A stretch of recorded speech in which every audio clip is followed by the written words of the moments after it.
Boa tarde, quase boa noite. Bem-vindos à Casa de Fabiano de Cristo. Felizes nós que escolhemos, ao final desta jornada diária, nos recolhermos nesta casa de prece, de estudo, de aprendizado, para, observando determinado tema proposto, fazermos as nossas reflexões do que nos serve nesse texto de hoje, que é o capítulo 79, que tem por título Estudo Íntimo do Livro da Esperança, de Chico Xavier, pela psicografia de Emmanuel. E nos diz assim, a primeira parte, este estudo consiste em duas partes. Uma é a palavra de Jesus no Evangelho de Mateus, capítulo 9, versículo 13. E a segunda é retirada do Evangelho segundo o Espiritismo, capítulo 24, item 12, que também é do Evangelho de São Mateus, mas do capítulo 9, dos versículos 10 ao 12. Na primeira parte, nos diz assim a instrução, na palavra de Jesus: Ide, porém, e aprendei o que significa misericórdia quero e não sacrifício, porque eu não vim a chamar os justos, mas os pecadores ao arrependimento. O que tem a ver esta palavra de Cristo conosco? Na construção espiritual a que fomos trazidos pela bondade do Cristo, surgem momentos ásperos, nos quais temos a impressão de trazer fogo e fel nos escaninhos da alma. Não mais entraves decorrentes de calúnia e perseguição, mas sim desgosto e inconformidade a se levantarem de nós contra nós mesmos, insatisfação, arrependimento tardio, autopiedade. Em muitas ocasiões desertamos do bem, quando se fazia imprescindível demonstrá-lo. Falhamos ou distraímos-nos no momento preciso de vigiar ou vencer e sentimos-nos deprimidos, arrasados. Mesmo assim, urge não perder tempo com lamentações improfícuas. Claro que não nos compete descambar na irresponsabilidade. Mera obrigação analisar os nossos atos, examinar a consciência, meditar, discernir. Entretanto, é forçoso cultivar desassombro e serenidade constantes para retificar-nos sempre, adestrando infatigável paciência até mesmo para conosco nas provações que nos corrijam ou humilham, agradecendo-as como lições. Muitas vezes perguntamo-nos por que teremos sido convocados à obra do Evangelho se por enquanto somos portadores de numerosas fraquezas e moléstias morais. Contudo, vale considerar que assim sucede justamente por isso, porquanto Jesus declarou francamente não ter vindo à Terra para reabilitar os sãos. Críticos do mundo indagarão igualmente que diferença fazem para nós as teorias de cura espiritual e as diligências pela sublimação íntima, se estamos estropiados da alma, tanto agora quanto ontem. Podemos, entretanto, responder esperançosos e otimistas que há muita diferença, de vez que no passado éramos doentes insensatos, agravando inconscientemente os nossos males, enquanto que hoje conhecemos nossas enfermidades, tratando-as com atenção e empenhando-nos incessantemente em fugir delas. Quer dizer, quando nos deparamos com situações que fraquejamos ou falhamos, imediatamente já temos essa consciência e busquemos, através da meditação, do pensamento, da busca da leitura, encontrarmos a justificativa para não mais incidirmos na mesma falha. E na segunda parte, desse estudo íntimo, que é retirado do capítulo 24, item 12, que diz assim: ele fala sobre a mediunidade.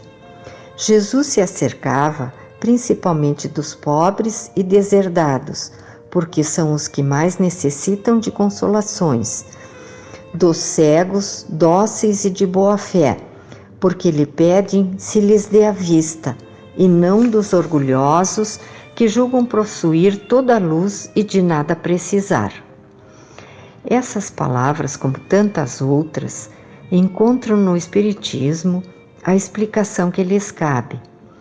Há quem se admire de que, por vezes, a mediunidade seja concedida a pessoas indignas, capazes de a usarem mal.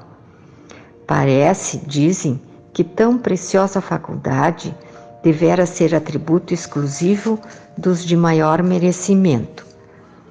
Digamos, antes de tudo, que a mediunidade é inerente a uma disposição orgânica, de que qualquer homem pode ser dotado, como a de ouvir, ao de falar.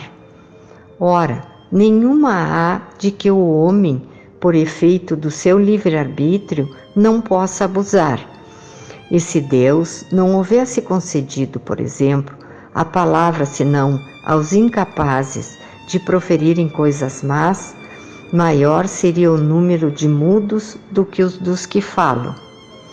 Deus outorgou faculdades ao homem e lhe dá liberdade de usá-las, mas não deixa de punir o que delas abusa. Se só aos mais dignos fosse concedida a faculdade de comunicar com os espíritos, quem ousaria pretendê-la?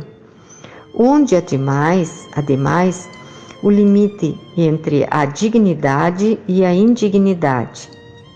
A mediunidade é conferida sem distinção, a fim de que os espíritos possam trazer a luz a todas as camadas, a todas as classes da sociedade, ao pobre como ao rico, aos retos para os fortificar no bem, aos viciosos para os corrigir. Não são estes últimos os doentes que necessitam de médico? Por que Deus, que não quer que a morte do pecador o privaria do socorro que o pode arrancar ao lameiro? Os bons espíritos lhe vêm ao auxílio e seus conselhos, dados diretamente, são de natureza a impressioná-lo de modo mais vivo do que se os recebesse indiretamente.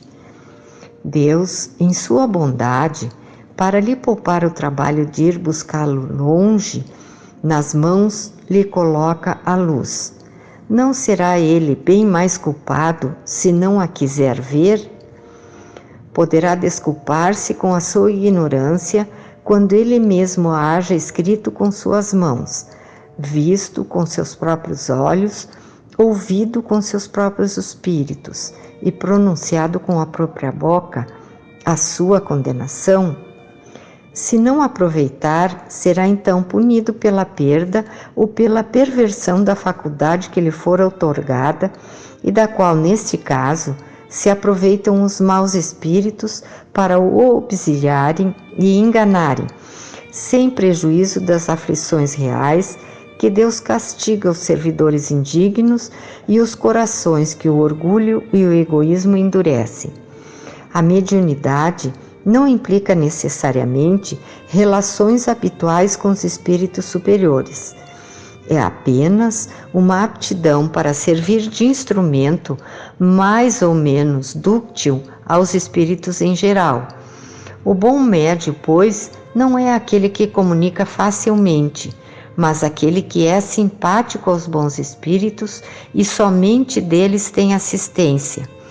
Unicamente neste sentido é que a excelência das qualidades morais se torna onipotente sobre a mediunidade. E, amigos, sobre a mediunidade temos um longo e esclarecedor conteúdo nas mais variadas obras básicas, principalmente no Evangelho, no Livro dos Espíritos, no Livro dos Médiuns, Todos eles compõem as obras básicas do nosso Espiritismo, da nossa doutrina Espiritismo. Que possamos, a cada dúvida, a cada insegurança, buscar nestas obras o esclarecimento e a consolação que precisamos. À luz de Fabiano de Cristo, agradecemos a oportunidade do encontro e com as bênçãos de nosso irmão Jesus, que possamos seguir para as nossas casas, para as nossas atividades, com este pequeno esclarecimento. Que assim seja.